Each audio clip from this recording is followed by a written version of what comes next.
지난 몇 주간 교회에서 인터넷으로 영상 예배를 드리게 하기 위해서 원활한 영상 예배를 위한 방송 장비라 할 것도 없겠습니다만 어쨌든 그것을 구비를 했습니다. 안정적인 환경에서 영상을 송출할 수 있도록 그렇게 열심히 준비를 했는데 지난주 예배 때도 한 1분가량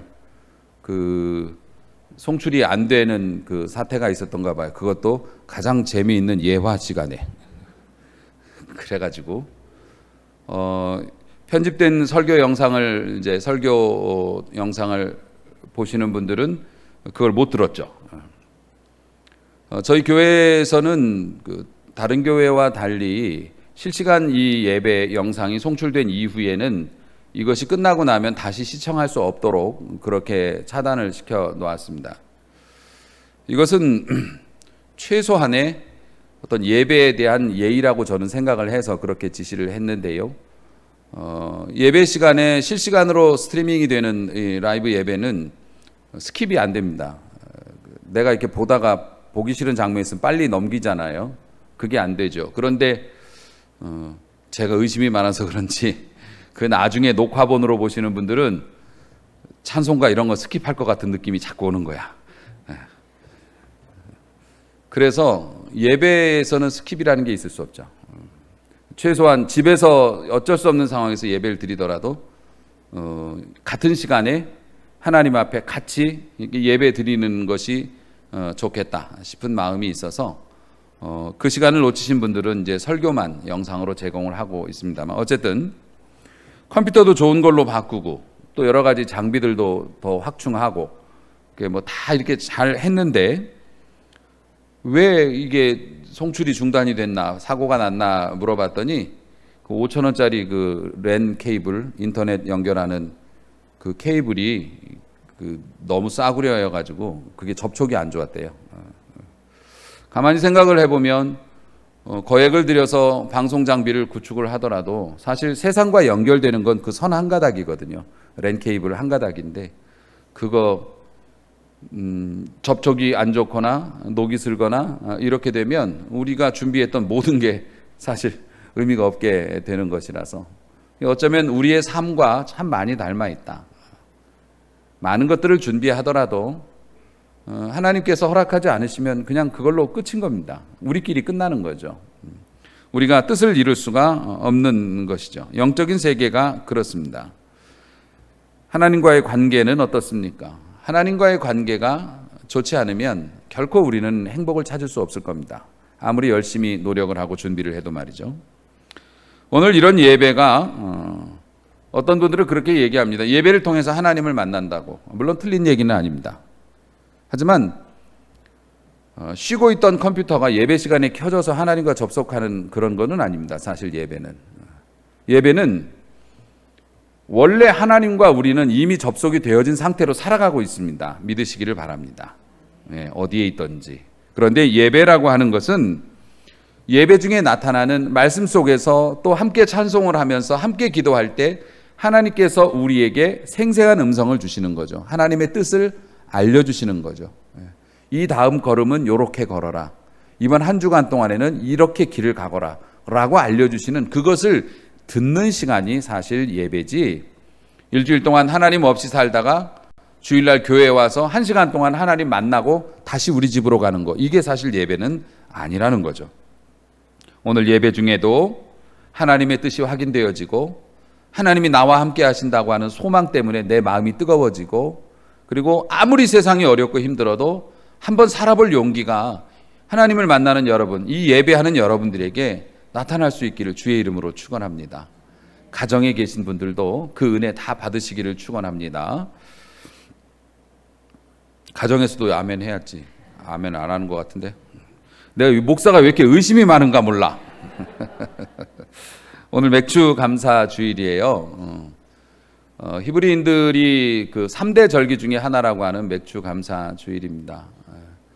그 유월절, 수장절, 맥주절, 초막절 뭐 요렇게 이제 유월절, 맥주절, 초막절 요게 이스라엘의 3대 절기고요.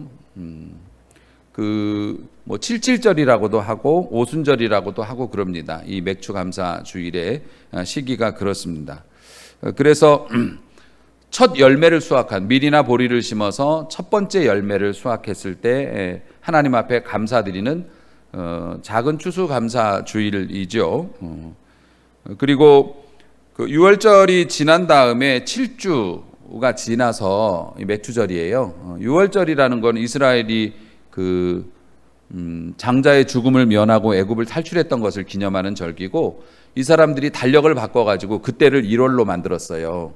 그 출애굽이 1월이 된 거예요. 그러다 보니까 7주가 지나가지고서 첫 곡식이 나는 이때쯤 해서 하나님 앞에 그동안 지켜주신 은혜 감사합니다 해서 6월절에서 50일 지나서 한다고 해서 오순절이라고도 하고 77에 49해서 뭐 77절이라고도 하고 그렇다는 겁니다.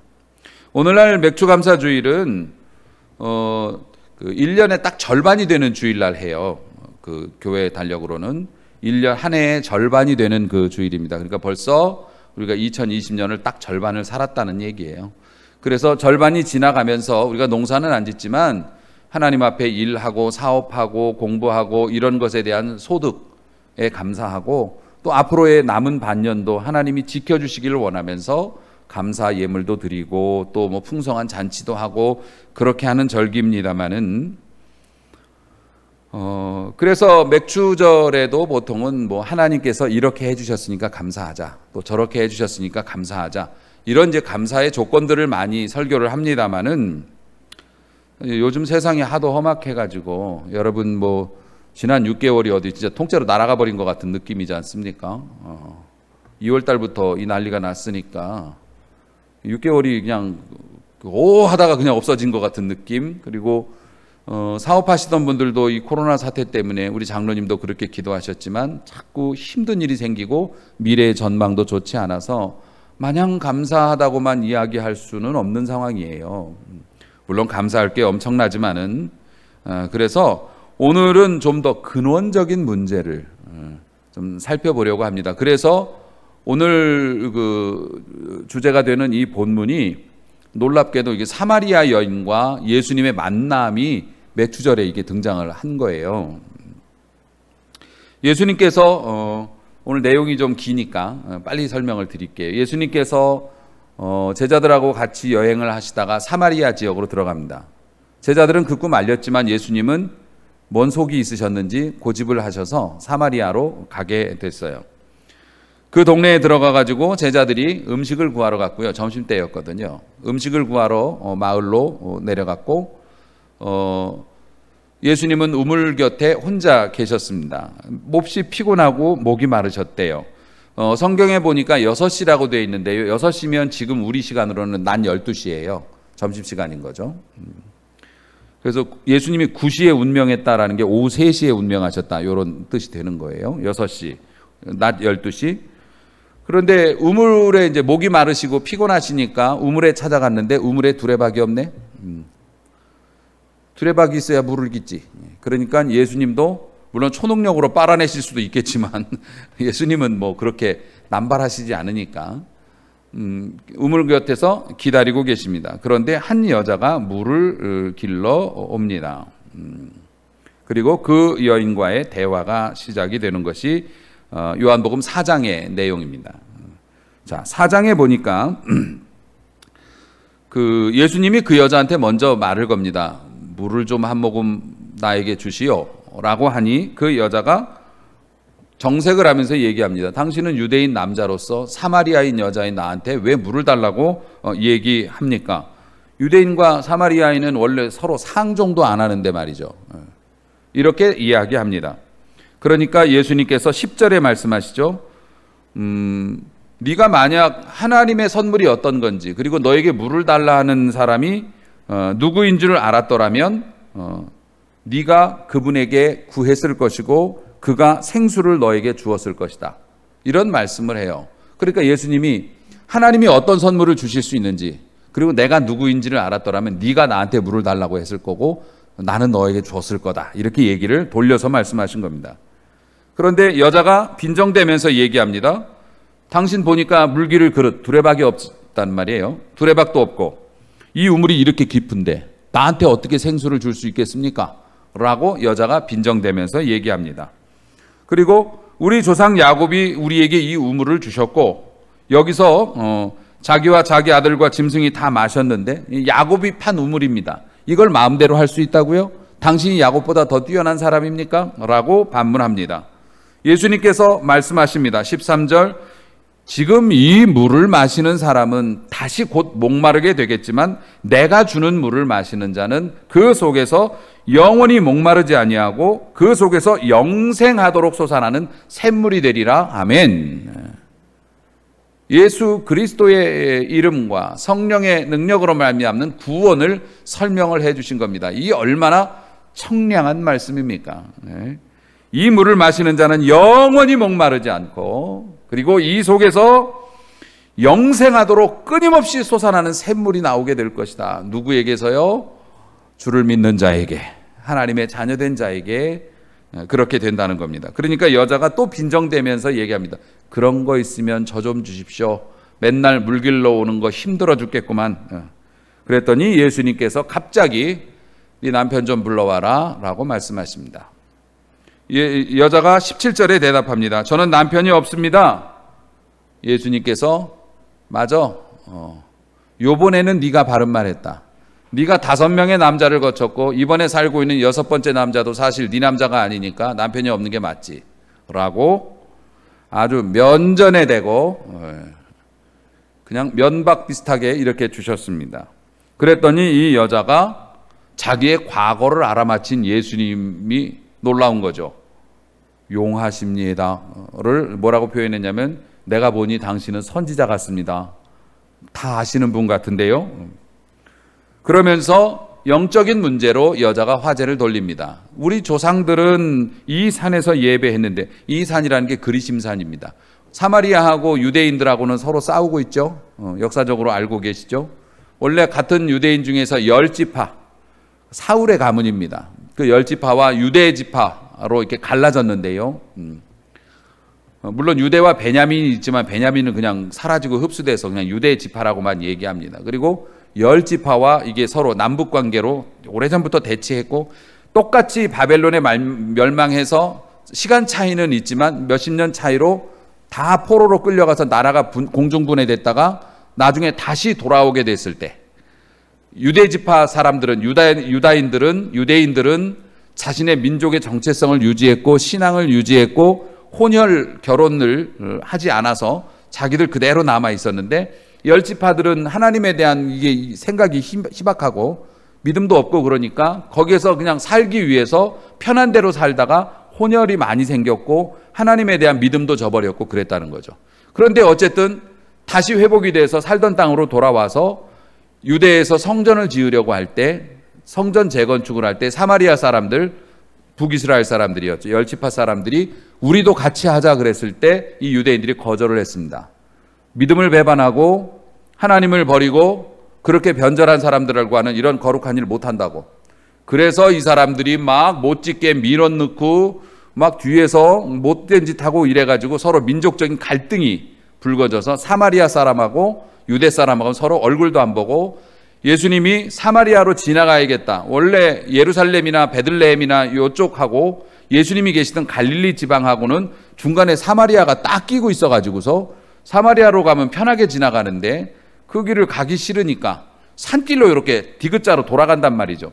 그러다가 선한 사마리아인이라는 얘기가 나왔죠. 유대인이 사마리아 사람들 꼴보기 싫다고 산길로 돌아가다 강도를 만났다고요. 그 강도를 만나서 죽도록 얻어 터져갖고 누워있는 거를 공교롭게 누가 구해줍니까? 같은 유대인이 구해준 게 아니라 사마리아 사람이 구해줬다고. 그래서 그게 훌륭하다는 거예요.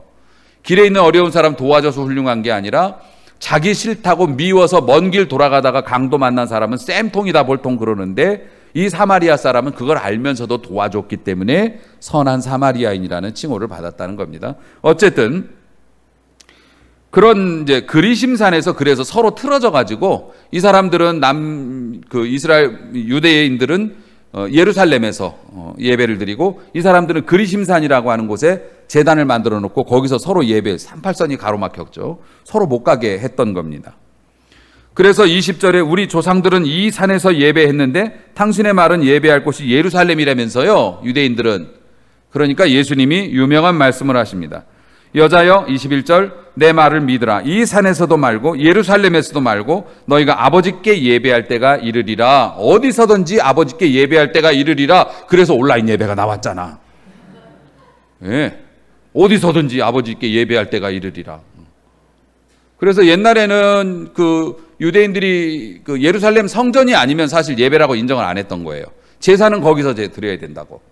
그래가지고 아무리 멀어도 절기가 되면 거기 와서 꼭 한 번이라도 예배를 드리고 가야 돼. 그런데 우리 주님의 은혜를 받고 성령으로 충만한 사람들은 가는 곳마다 예배를 드릴 수 있었어요. 왜요? 우리 주의 이름과 성령이 함께 하심으로 그곳이 하나님의 성전이다. 아멘. 그래서 각지에 흩어져서 예배를 드릴 수 있었는데 예수님이 지금 그 말씀 해주시는 거예요. 아버지께 참되게 예배하는 자들은 영과 진리로 예배를 한다. 그럴 때가 온다. 곧 지금이라고.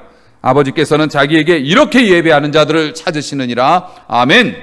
그렇게 찾으시는 아버지 앞에서 여러분과 여러분의 자녀들이 발견되어지기를 주의 이름으로 축원합니다. 하나님은 영이시니 예배하는 자가 영과 진리로 예배할지니라. 이렇게까지 예수님께서 이제 막 그 장엄한 영적인 세계에 대해서 설명을 하시니까 여자가 이런 얘기를 해요. 저는요 메시아 곧 그리스도 그분이 오실 거라고 저도 믿고 있습니다. 유대인들은 다 메시아가 올 거라고 믿고 있거든요. 세상을 구원할 자. 그분이 오시면 모든 것을 우리에게 알려주시겠죠. 하지만 당신은 메시아는 아니잖아요.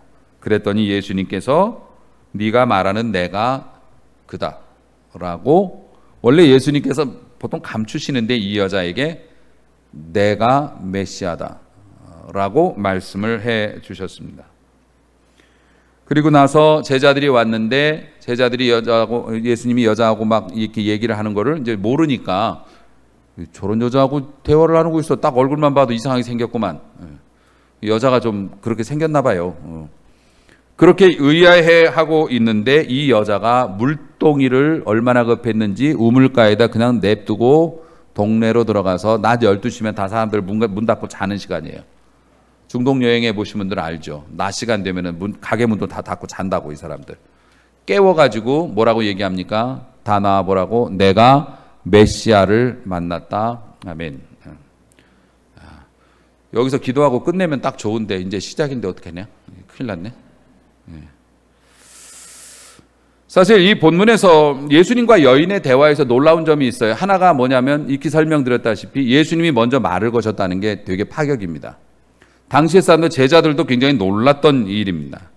왜냐하면 유대인과 사마리아는 철천지 원수였고 또 그게 아니더라도 당시의 풍습상 유대인 남자가 인종을 불문하고 낯선 여자에게 먼저 말을 붙인다는 게 그게 되게 신뢰되는 일이었거든요. 창피하게 생각하는 일이었고요. 그리고 이 여자가 낮 12시에 물을 햇볕이 쨍쨍하고 남들은 출입도 안 하는 그 뜨거운 시간에 물을 길러 왔다는 건 이 여자가 사회적으로 왕따였다는 얘기거든요. 동네 사람들 만나면 창피하기도 하고 속도 시끄럽고 그러니까 이 여자가 다른 사람을 피해 다니는 사람이었기 때문에 사회적인 약자로 보는 겁니다. 그런 사람에게 유대인 남자였던 예수님이 말을 걸었다는 거. 이게 뭐냐면 인종, 문화, 성별, 도덕 모든 그런 차별을 장벽을 예수님이 뛰어넘으셨다. 그래서 우리도 그렇게 뛰어넘어야 한다. 예수님이 그런 마음을 가지고 계셨다는 겁니다. 또 하나 예수님께서 이 여자한테 참 잘 대하시죠. 따뜻하게 말씀을 해주시면서도 정확하게 팩트 이 여자가 뭐가 잘못됐는지에 대해서 지적을 해주셔요. 이건 우리가 상당히 배울 점입니다. 우리 그리스도인들이 세상을 품고 또 형제를 용서하고 사랑하고 이렇게 하지만 그의 잘못까지 품어서는 안 되는 거예요. 잘못은 잘못대로 지적을 할 수 있어야 해요. 교회가 세상을 향해서 아닌 것은 아닌 거라고 얘기를 해야 합니다. 마냥 잘 믿는 사람이라고 해서 무조건 다 용서하고 무조건 다 눈 감고 덮어주는 것이 아닙니다.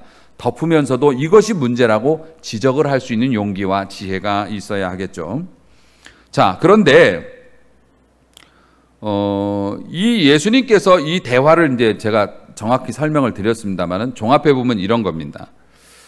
네 몸에 네가 이렇게 뜨거운 햇볕을 불구하고도 사람들과 만날 스트레스를 각오하고서라도 꼭 물을 길러 나와야 살 수 있는데 네 몸에 꼭 필요한 이 물처럼 네 영혼에도 꼭 필요한 것이 있다.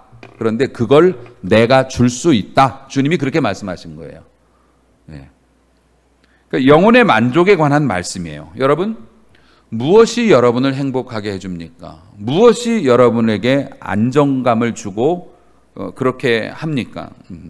이에 대한 답을 물어보면 어떤 때 행복합니까? 어떤 때 마음에 안심이 되고 그렇습니까? 그러면 하루 장사 끝내고 길다랗게 뽑혀 나오는 그 매출 전표를 봤을 때요. 승진해가지고서 뭐 이렇게 했어요. 원하는 직장에서 들어가서 첫 월급을 탔을 때 저는 행복했고 만족을 누립니다. 그런데 아시다시피 그건 세상의 물과 같아서 금방 목마르고 금방 만족하지 못하고 금방 후회하게 되고 그렇다는 겁니다. 어떤 사람은 저는 그런 세속적인 거로 행복하진 않더라고요. 저는 따뜻한 사랑을 하고 있을 때 또 혹은 봉사활동 같은 거 할 때 가난하고 어려운 사람들 도와주는 일 할 때 저는 새로운 학문을 하면서 깨우침을 얻을 때 저는 그때 막 행복과 만족과 안정감과 희열을 느낍니다. 근데 사실 그것도 다 외부 조건이거든요. 외부 조건이에요. 외적인 문제예요. 다른 사람과의 관계고 다 관계에서 나오는 것들이지 그것도 다 외적인 거라는 겁니다. 이런 거는 갈증을 채워줄 수 없다고 해요. 그런데 문제가 뭐냐면 우리 인간은 본질상 자기의 갈증의 원인을 몰라요. 왜 목마른지를 몰라. 그래가지고 어떡합니까? 많은 사람들이 자기가 만족하지 못한 이유를 아직 목표를 이루지 못했기 때문이라고 생각을 해요. 자기가 갈증이 있는 이유를, 괴로운 이유가 내가 원했던, 내가 꿈꾸던 그 지경까지 올라가지 못했기 때문이라고 그렇게 생각을 해요. 사람들은 그렇게 말합니다. 돈이 행복의 근원이 될 수는 없다. 돈만으로는 행복을 살 수 없다라고 말을 하는 사람에게 이렇게 얘기합니다. 돈으로 네가 행복을 살 수 없다면 네 돈이 부족한 건 아니었을까 생각해 보라고. 진짜 많은 돈이 있으면 그런 이야기들을 우스갯소리로 합니다. 사람이 영혼의 갈증을 알아채지 못하니까 내가 이렇게 힘들고 스트레스 받고 우울하고 두렵고 막 못 살겠고 그런 것들의 이유가 어떤 내가 원하는 것들을 이루지 못했기 때문이라고 생각을 한단 말이에요. 그래가지고 어떻게 해요? 미친 듯이 그것을 이루려고 하죠. 그런데 여러분, 막상 꿈을 이루었거나 목표를 이루었던 소수의 사람들은 자기가 원하는 환경이 갖춰졌을 때 깜짝 놀란다고 그래요. 왜냐하면 내가 원하는 걸 다 갖게 됐는데도 난 무섭구나. 난 스트레스 받는구나. 난 계속 화를 내고 있구나. 나는 계속 두려움 속에 있구나. 여러분, 그래서 그 유명인들이 뭐 자살을 하거나 막 그런 사람들이 그런 이유라는 거죠. 자기의 갈증의 원인이 원하는 거를 못 얻었을 때 생겼다고 생각해서 미친 듯이 수단과 방법을 안 가리고 그거를 딱 잡아보니까 이거 아니네. 더 이상 잡을 것도 없는데, 갈 것도 없는데, 내려갈 수는 없는데, 이러다 보니까 삶을 포기하는 일도 있다는 거죠. 여러분, 성경에 나타난 가르침을 종합해서 볼 때 예수님 말고는, 예수님 이외에는 여러분이 소중하게 생각하고 하나님보다 더 급하고 귀하고 예배드리는 일보다 더 급하고 더 요긴하다고 생각하는 그 모든 것들이 결국에는 여러분을 노예로 삼는다는 겁니다. 그거에 노예 생활을 해요. 물질의 노예가 되고 자식의 노예가 되고 성적의 노예가 되고 업적의 노예가 되고 평판의 노예가 되고. 그런데 우리는 지금도 그런 것들이 우리 손에 꽉 쥐어 있지 않으면 우리에게 미래가 없을 거라고 생각을 해요. 내일이 없을 거라고 생각을 해요. 그래서 그것이 사라질까 봐 두려워하고 그것을 내가 쥐고 있는 것에 방해를 하는 사람이 있으면 극도로 분노를 합니다. 그걸 성취하지 못하면 자신을 용서 못해요. 목회자들도 그래요. 교회가 커지고 유명해지고 많은 성도들 앞에 설교하고 싶고 그런 마음이 있는데 그게 이루어지지 않으면 내가 잘못해서 그런가? 내가 바보라서 그런가? 하나님께 내가 죄를 졌나? 내가 무슨 문제가 있나? 제가 이렇게 설교하는 영상을 이제 매주 대회 것만 이렇게 올립니다. 유튜브한테 미안해서요. 너무 많이 올리면 그 사람들도 너무 미안해서 별걸 다 걱정해요, 저는. 그래서 대회 영상만 올립니다. 대회 영상만 올리는데 보통 조회수가 몇십 회가 나오지 않습니다. 그것도 절반은 적을 거예요. 계속 제가 열어보니까. 그런데 어떤 설교 하나가 몇백 회의 그 조회수가 나온 게 하나 있더라고요. 제목이 좀 특이했어요. 그 사람을 보고 교회를 다닌다고 하는 그 제목을 가진 거가 한 300회가 넘어가게 조회수가 올라갔더라고요. 보니까 어김없이 악플이 달렸습니다. 제가 볼 때 그 악플 다는 사람은 분명히 제 설교를 끝까지 안 듣고 제목만 보고 지금 단 거예요. 그래서 저는 너무 지혜롭게 그 악플을 다 지웠습니다. 지우고 다시는 달 수 없게 막아버렸습니다. 댓글, 설교에는 칭찬 댓글도 독이고 비방 댓글도 독이요. 가만히 생각해 보면. 그래서 댓글창을 그냥 막아버렸어요. 김선희 집사님 맨날 저한테 댓글 달아주시는데 어떻게 해요? 거의 우리 성도들은 댓글을 안 다시니까. 근데 그걸 보면서 놀랬어요. 3만이 보고 30만이 보면은 진짜 댓글 엄청나겠다, 악플. 근데 저는 악플에 민감하거든요. 그래서 제가 만약에 30만이 보는 설교자가 되면은 난 악플 때문에 못 견딜 것 같아. 성격 예민해서. 그래서 저를 이렇게 수수하게 목회하는 목회자로 만드셨나? 별걸로 다 만족을 해요, 요즘에. 사랑하는 성도 여러분, 목회자도 그렇고 우리 성도님들도 그렇고 우리의 소망이, 우리의 행복과 평안이 내가 원하는 것을 가지면 이루어질 수 있다고 생각하는 건 다 똑같아요. 그리고 그걸 못 이룰까 봐 혹은 내가 이룬 것들을 뺏길까 봐 굉장히 두려워한다고요. 어쩌면 지난 6개월이 우리의 지난 날들이 그런 것의 연속순환이 아니었을까 싶어요. 6개월 동안 코로나 때문에 장사도 잘 안 되고 회사도 어려워지고 만약에 이거 잘못되면 어떡하지? 이런 두려움 때문에 우리가 보내진 않았는지, 우리가 살아왔던 날들이 남보다 앞서야 하고 남보다 이겨야 하고 남보다 더 높은 곳에 올라가야 하고 힘들면 안 볼 때 무슨 수를 써서라도 그냥 딛고 올라가야 하고 그래야 내가 안전하고 행복하고 평안하고 나뿐만 아니라 내 아내와 내 자식들 그렇게 살게 할 수 있다라는 생각에 우리는 너무 힘들게 달려오진 않았나요? 뭔가를 이뤘다고 생각했지만 하나를 이루면 두 개를 더 이루어야 하는 압박감 때문에 여러분들은 예배도 제대로 못 드리고 하나님 앞에 봉사와 헌신도 제대로 못하고 계속 내 앞가림을 하기 위해서 달려야만 했던 세월이 아니었던가 말입니다. 갈증을 망각하는 이유가, 우리가 영적인 갈증이라고 하는 사실을 잊어버리는 이유가 꿈이 이루어질 수 있다고 믿기 때문이래요. 꿈이 이루어질 수도 있죠. 근데 꼭 꿈이 이루어져야만 하는 겁니까? 아닙니다. 그 과정이 아름다워도 괜찮은 겁니다.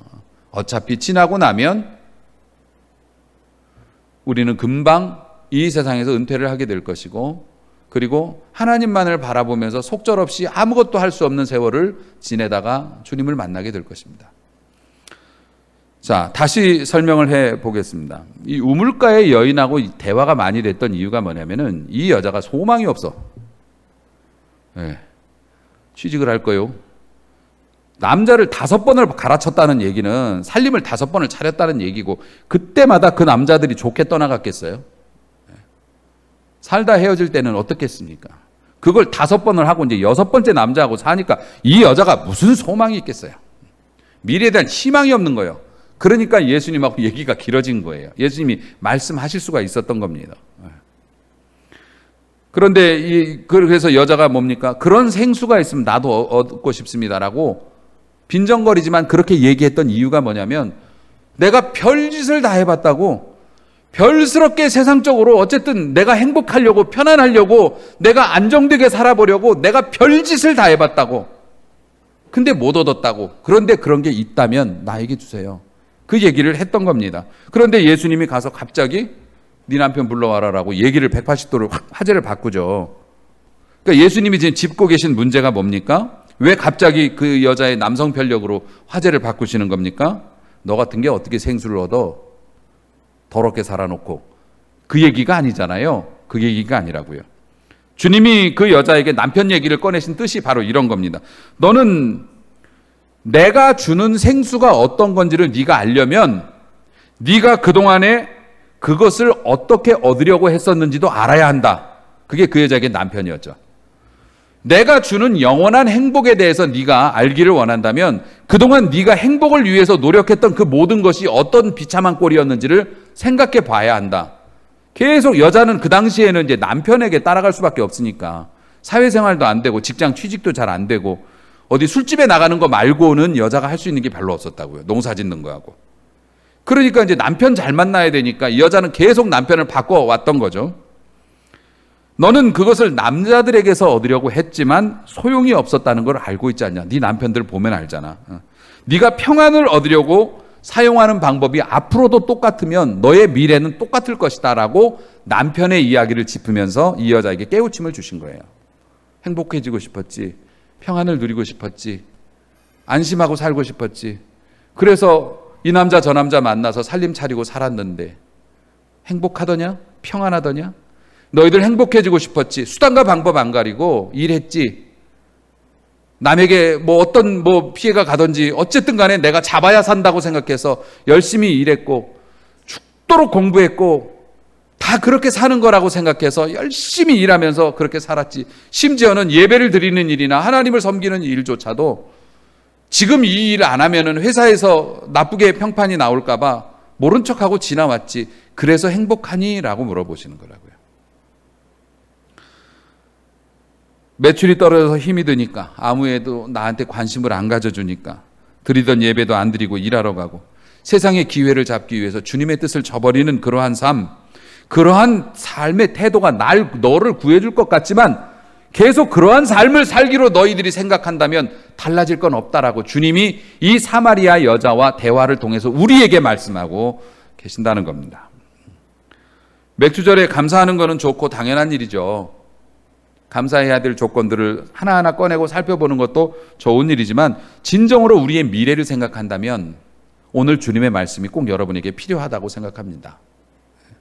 우리가 안심과 평화를 얻으려고, 우리가 안정을 얻으려고, 내 가족을 지키려고 해왔던 모든 일들이 의미 없는 일은 아니지만 진정한 안식과 평안과 우리의 가족을 지켜줄 수 있는 그것이 무엇인가에 대해서 고민해 보라는 거죠. 우리가 그동안 얻으려고 그렇게 많은 시간을 투자하고 관심을 가지고 쏟아부었던 것들이 우리에게 무엇을 주었는지도 생각해 보라는 겁니다. 대표적인 예가 자식들 아닙니까? 그렇게 돈 쏟아부으면서 공부 가르치고 그렇게 애지중지하면서 자식의 일이라면 세상에 대적할 것이 없어요. 교회도 예배도 물질도 그렇게 했지만 물론 사랑스럽고 좋은 자식들이지만 원하는 것을 얻었느냐? 사랑하는 성도 여러분, 주님은 말씀하십니다. 10절에 말씀하시죠. 네가 만일 하나님의 선물과 또 내게 물을 좀 달라는 이가 누구인 줄 알았더라면. 하나님께서 그리스도를 통해서 사마리아 여인뿐만 아니라 우리에게도 주실 수 있는 그 선물이 어떤 것인지를 안다면, 하나님이 여러분을 어떻게 축복하실 수 있는지를 여러분이 깨닫는다면, 그리고 그것을 지금 너에게 물을 좀 달라 하는 그게 뭡니까? 주님이신데 주님이 물을 달랜다는 거예요. 사마리아 여자한테. 그 얘기가 뭡니까? 주님께서 너 교회 나와서 봉사 좀 해라. 헌신 좀 해라. 교회 나와서 혹은 나의 이름을 위해서 내가 너에게 준 은혜가 있는데 그거 너 네 동생 네 자식 쟤네들 지금 못 먹고 있지 않니? 네가 좀 물 좀 이렇게 주면 안 되냐? 그게 나에게 해주는 거니까 주님이 우리에게 부탁하시는 게 있단 말이에요. 우리에게 부탁하시는 그분이 누구인 줄을 알았더라면 네가 달라고 했을 텐데, 그리고 그분은 생수를 줬을 텐데. 사랑하는 성도 여러분, 예수님과의 이 대화를 하고 나서 이 여자가 획 바뀌었죠. 왜냐하면 이 여자의 공식이 바뀌었어요. 대입하던 1+1은 이게 바뀌었다는 거예요. 그래서 가치관이 바뀌었다는 거예요. 우선순위가 바뀌었다는 것을 의미해요. 그러니까 이 여자가 어떡합니까? 지금 제일 급하고 중요한 게 뭐예요? 물을 먹어야지. 그런데 물동이를 우물가에 버려두고 더 급한 게 생겼어요. 생각이 바뀌었어요. 동네 사람들한테 가서 자기를 기피하고 멸시하고 싫어했던 그 사람들한테 제 발로 찾아가서 문을 두드리면서 일어나 보라고, 지금 아니면 안 될 것 같아서 문을 두드리면서 저분 가시기 전에 메시아가 오셨다고 보라고. 그 뒤에 많은 사람들이 나왔는지 안 나왔는지 사람들이 나왔다고는 합니다만은 어쨌든 이 여자의 운명이, 삶이 어떻게 바뀌었는지도 몰라요. 모르지만은 우리는 알 수 있어요. 그가 주님의 자녀가 되었다는 사실을. 사랑하는 성도 여러분, 물보다 더 중요한 분, 5명의 남편보다 더 중요한 분, 오직 예수 그리스도입니다. 하나님의 선물은 주님을 통해서 우리에게 전달이 되어집니다. 그래서 그분을 더 알고, 그분을 더 사랑하고, 그분을 더 의지하려고 애를 쓰고 소원을 가지고 기도하는 성도는 오늘도 희망의 노래를 부르며 행복 속에 살아가게 될 줄로 믿으시기 바랍니다. 세상 생각하고 계산 맞춰보고 계산기 뚫게 보면 답이 없어, 진짜 어떡하냐 이러는데 예수님 생각하면 마음이 탁 트이잖아요. 어떻게 될지는 저도 모르겠어요. 우리 교회 어떻게 될지 모르죠. 지난달에 이거 형편없었어요. 우리의 미래, 사업하는 사람들이 따져보면 큰일 났어요. 그런데 우리에게는 뭐가 있습니까? 예수님이 계셔요. 우리가 이곳에 있는 게 인생의 목표는 아니잖아요. 그렇죠? 우리가 이것을 유지하는 게 인생의 목표는 아니에요. 우리는 예수 그리스도의 자녀이고 예수님과 동행하는 사람들이고 예수님께서 무엇이든 주실 수 있고 어떤 일이든 하실 수 있는 분이라는 것을 믿는 믿음으로 오늘도 최선을 다할 뿐이에요. 사랑하는 성도 여러분, 걱정하지 마세요. 하나님의 선물이 있습니다. 그리고 그 생수를 우리가 달라고 얘기할 때 주실 마음을 가지고 계신 우리 주님이 여러분의 주님이십니다. 그 주님이 계심으로 우리도 기준을 좀 바꿔서 육의 기준에서 영의 기준으로 우리의 삶도 행복도 바꾸어질 수 있기를. 그래서 주님을 생각하며 주님을 따르며 주님의 말씀을 귀중히 여기면서 그렇게 살아가면서 하나님이 주시는 귀한 축복으로 향한 발걸음을 우리 함께 같이 뛸 수 있는 그런 한 주가 될 수 있기를 주님의 이름으로 축원합니다. 기도하겠습니다.